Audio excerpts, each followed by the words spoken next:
Izin bertanya Pak Esra, dalam Kejadian 25 ayat 7, ketika Abraham mati disebutkan bahwa ia, Abraham, dikumpulkan kepada kaum leluhurnya.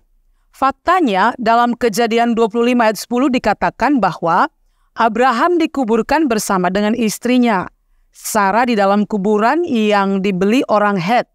Dalam kuburan tersebut hanya ada Abraham dan Sarah. Padahal di ayat 7 dikatakan, ia dikumpulkan kepada kaum leluhurnya, sedang kaum leluhurnya sudah lama ia tinggalkan ketika Tuhan memanggil Abraham keluar dari negerinya dan dari sanak saudaranya. Itu tertulis dalam Kejadian 12. Mohon pencerahan dari Bapak Pendeta Esra. Terima kasih, Pak.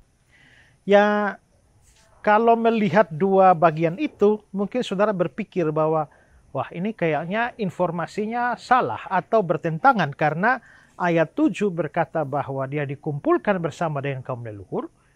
Lalu ayat 10 dia dikuburkan bersama-sama dengan Sarah di satu tempat dengan istrinya.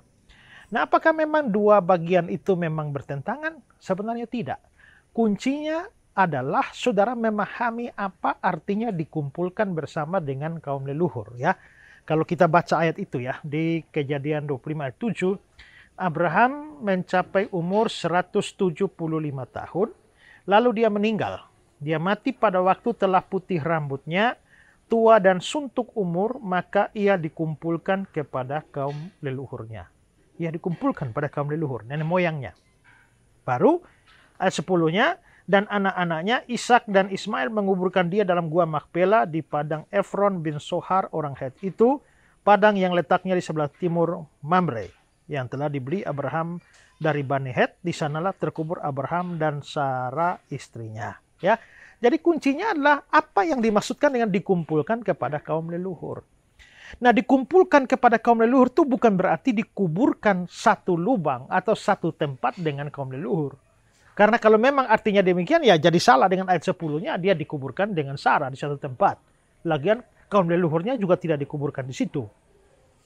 Nah, yang dimaksudkan dengan dikumpulkan bersama-sama dengan kaum leluhur itu adalah mereka berada bersama di dalam kematian. Ingat, di dalam Perjanjian Lama ada banyak konsep tentang dunia orang mati.